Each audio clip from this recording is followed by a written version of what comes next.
കാരണം ഈ സിനിമയെക്കുറിച്ച് ചോദിച്ചപ്പോൾ ചേച്ചിയുടെ വായന ചേച്ചി പോലും അറിയാതെ വന്നായിരിക്കും ചിലപ്പോൾ ഉള്ളിലെ സ്നേഹം കൊണ്ട് കൽപ്പന ചേച്ചിയുടെ പേര് കല ചേച്ചിയുടെ പേര് ഒക്കെ വന്ന് വീണു. അപ്പോൾ എനിക്ക് തോന്നി എന്നാൽ പിന്നെ ഇനി കുടുംബത്തിലോട്ട് കിടന്നാൽ മതി. അതിനുമുമ്പ് ഒരു പരാതി പറയട്ടെ. കൽപ്പന ചേച്ചി പറയുമ്പോൾ എല്ലാം പറഞ്ഞിട്ട് ഇടയ്ക്കൊരു പൊടിമോളെക്കുറിച്ച് ഇവിടെ പറയാറുണ്ട്. നിങ്ങളുടെ വീട്ടിൽ ആ പൊടിമോളെ ചേച്ചി വിട്ടുപോയത് മോശമായി പോയി. എന്ത് ചെയ്യാം? അപ്പം എന്ത് നിങ്ങൾ തന്നെ പറയണം. പൊടിമോളെ പറ്റി പറയാൻ വിട്ടുപോയി. പ്രദീപേ, എൻ്റെ പേരാണ് പൊടിമോൾ. ചേച്ചിയുടെ കണ്ടോ, ഞാനാ പൊടിമോൾ. കളിച്ചേച്ചി മിനിച്ചേച്ചി എനിക്ക് ഇട്ട പേരാണ്. ബാക്കി എല്ലാവർക്കും സാധാരണ അച്ഛനും അമ്മയല്ലേ പേരുണ്ട്. ഞാൻ കളിച്ചേച്ചി മിനിച്ചേച്ചിയും കഴിഞ്ഞ് ഞാൻ ജനിച്ചു കഴിഞ്ഞപ്പം അവർ രണ്ടുപേരോട് എനിക്കിട്ട പേരാ പൊടിമോൾ. കുഞ്ഞായതുകൊണ്ട് വീട്ടിലിളയതായതുകൊണ്ട് അതിൻ്റെ ആ പൊടിമോൾ എന്ന പേരിട്ടതിൻ്റെതായിട്ടുള്ള എല്ലാ പ്രശ്നങ്ങളും എനിക്കുണ്ട്. ആനുകൂല്യങ്ങളൊക്കെ എല്ലാം കിട്ടണം വീട്ടിൽ, എനിക്കായിരിക്കണം പ്രിഫറൻസ് ഒക്കെ കുറച്ച് വാശിയൊക്കെ ഉണ്ടായിരുന്നു. അല്ല, കൽപ്പന ചേച്ചിയുടെ പേര് മിനിച്ചേച്ചി, കളിച്ചേച്ചിയുടെ പേര് കളിച്ചേച്ചി. എൻ്റെ അമ്മൂമ്മയുടെ പേരെന്തുവാന്നറിയാവോ? എൻ്റെ പേര് നങ്ങേലി. അങ്ങനെ വിളിക്കല്ലേ എന്നെ, എനിക്ക് ഭയങ്കര ചമ്മല. അങ്ങനെ ആദ്യം രാക്ഷസി എന്ന് പറഞ്ഞു, ഇപ്പോൾ ഭൂതപ്പാട്ടെന്ന് പറയുന്നു. എന്ത് ചെയ്യണം? എൻ്റെ പേര് നങ്ങേലി. പിന്നെ കൽപ്പന ചേച്ചിയുടെ പേര് പാർവതി. പാർവതിയാണ്, പക്ഷെ അമ്മൂമ്മ പാർവതി എന്നേ വിളിക്കുള്ളൂ. കലച്ചേച്ചിയുടെ പേര് കാർത്യായനി. ആ, കാർത്യായനി, പാർവതി, നങ്ങേലി, അങ്ങനെ അമ്പലത്തിൽ ഇട്ട്. പിന്നെ അച്ഛനും അമ്മയ്ക്കും പേരിടാൻ ഭയങ്കര ഒരു, എൻ്റെ സ്കൂളിൽ എനിക്ക് മാത്രമേ ഉണ്ടായിരുന്നുള്ളൂ കവിതാ മനോരഞ്ജനി എന്നുള്ള പേര്. കൽപ്പന ചേച്ചിയുടെ കൽപ്പന പ്രിയദർശിനി എന്നുള്ള പേര് കൽപ്പന ചേച്ചിക്ക് മാത്രമേ ഉണ്ടായിരുന്നു. അപ്പോൾ പേരിൽ ഭയങ്കര ഒരു വ്യത്യസ്തത വേണമെന്നുള്ളൊരു.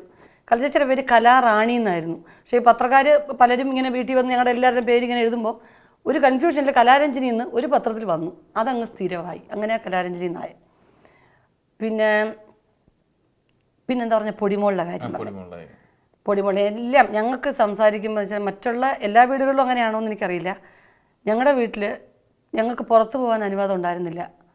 കൂട്ടുകാരുടെ വീട്ടിൽ പോവുക, അല്ലെങ്കിൽ അവർക്ക് ഫോൺ ചെയ്തൊന്നും കുഞ്ഞിലെ ഒന്നും. അച്ഛൻ ഭയങ്കര കർക്കശ സ്വഭാവമുള്ള ആളായിരുന്നു. അപ്പം ഞങ്ങൾ ഏറ്റവും കൂടുതൽ ഞങ്ങൾ തമ്മിൽ അങ്ങനെ ഭയങ്കര അറ്റാച്ച്മെൻ്റ് ആയി. കാരണം ഞങ്ങൾ തന്നെ കൂട്ടുകാർ. ഞങ്ങൾ വീട്ടിൽ ഇരുന്ന് ഞങ്ങൾ ഒന്നിച്ച് കളിക്കുക, ഞങ്ങൾ സംസാരിക്കുക. ഞങ്ങൾ അങ്ങനെ ആയതുകൊണ്ട് എപ്പോഴും അറിയാതെ എന്ത് സംസാരിക്കുമ്പോഴും അങ്ങനെ വരും. ഞാൻ ഉപയോഗിക്കുന്ന അവസരങ്ങൾ വളരെ കുറവാണ്. എന്ത് പറയുമ്പോഴും ഞങ്ങളുടെ വീട് ഞങ്ങൾ അങ്ങനെ വരികയുള്ളൂ. അപ്പോൾ മാത്രമല്ല, എല്ലാവർക്കും കൂടെ ഒന്നിച്ച് ഉടുപ്പ് വാങ്ങിക്കണമെങ്കിലോ അല്ലെങ്കിൽ എന്ത് വാങ്ങിക്കുന്നെങ്കിലും അച്ഛൻ എല്ലാവർക്കും ഒന്നിച്ച് വാങ്ങിച്ചു തരും. അത് ഞങ്ങൾ ഇടുകയെന്നല്ലാതെ ഇത് എൻ്റേത് എന്ന് പറഞ്ഞുകൂടാ. എൻ്റേത് നമ്മൾ ഏതെങ്കിലും ഒരു ഉടുപ്പ് ഇങ്ങനെ എടുത്തിട്ട് ഇത് എൻ്റേതാണെന്ന് പറഞ്ഞാൽ അപ്പം അച്ഛൻ അത് കീറും. അതെങ്ങനെ നിൻ്റേതാവും? ഇവിടെ അങ്ങനെ ഒരാൾക്ക് മാത്രമായിട്ടില്ല, എല്ലാവർക്കും കൂടെ ഉള്ളതേ ഉള്ളൂ. എല്ലാവരും ഒന്നുപോലെ എടുക്കണം. അങ്ങനെയാണ് ഒരു കുടുംബവിശേഷം. ഇനി എന്താ അറിയട്ടെ? 3 പേരും ഒരേ ഫീൽഡാണ്. അപ്പോൾ ഈ ഒരേ ഫീൽഡായിട്ട് ഒരേ പ്രൊഫഷൻ വരുമ്പോൾ ഒരു ചെറിയ ജലസി അത് നിങ്ങൾ തമ്മിൽ ഒരിക്കലും ഉണ്ടായിട്ടില്ല, ഒരിക്കലും ഇല്ല. കാരണം ഞാൻ പറഞ്ഞില്ലേ, ഞങ്ങളുടെ സിസ്റ്റേഴ്സ് എന്ന് പറയുന്നത് മറ്റ് പല കാര്യങ്ങളിലും ഒരുപാട് വ്യത്യസ്തതയുണ്ട്. ഒരിക്കലും അസൂയ എന്ന് പറഞ്ഞൊരു സംഗതി ഉണ്ടായിട്ടില്ല. അതൊരു പക്ഷേ എൻ്റെ അമ്മയുടെ ഗുണമാണ്. ഞങ്ങൾ എപ്പോഴും പോസിറ്റീവായിട്ടുള്ള കാര്യങ്ങൾ മാത്രമേ ഞങ്ങൾക്ക് പറയാറുള്ളൂ. പിന്നെ കിട്ടുന്നതൊക്കെ നന്മ, എന്തെങ്കിലും കിട്ടാതിരുന്നിട്ടുണ്ടെങ്കിൽ അത് മറ്റെന്തോ നന്മയ്ക്ക്, അങ്ങനെയാണ് ഞങ്ങൾ വിശ്വസിച്ചിട്ടുള്ളത്. അപ്പോൾ ഏത് റോൾസ് ചെയ്യുമ്പോഴും എനിക്കൊരു ക്യാരക്ടറാണെന്ന് പറയുമ്പോൾ ഞാൻ കുറച്ചുകൂടെ എന്താ പറയുന്നത്, ഇപ്പോൾ എൻ്റെ പ്രേക്ഷകരുടെ മുമ്പിൽ ഞാൻ കുറച്ച് നന്നായിട്ട് സംസാരിക്കുന്ന ഒരാളായിട്ട് നിങ്ങൾക്ക് തോന്നും. പക്ഷേ ബേസിക്കായിട്ട് ഞാൻ കുറച്ചൊരു ഇൻട്രോവേർട്ട് ക്യാരക്ടറാണ്.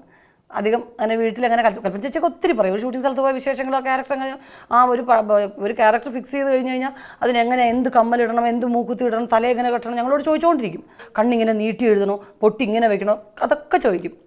ഞാൻ അത്രയ്ക്ക് അങ്ങനെ ഇത് ചെയ്യാറില്ല. എങ്കിലും എല്ലാ കാര്യങ്ങളും കൽപ്പന ചേച്ചിയും പറയും, നീ ഒരുമാതിരി ശ്രദ്ധിക്കരുത്. കാരണം ഞാൻ മേക്കപ്പിൻ്റെയും കോസ്റ്റ്യൂമിൻ്റെയൊക്കെ കാര്യത്തിൽ ഞാൻ ഭയങ്കര എന്താ പറയുന്നത്, ഒരിക്കലും അങ്ങനെയൊന്നും ഒരു സെലക്ഷനായിട്ട് നിൽക്കത്തില്ല. എനിക്ക് ഷോപ്പിംഗ് ഇഷ്ടമല്ല.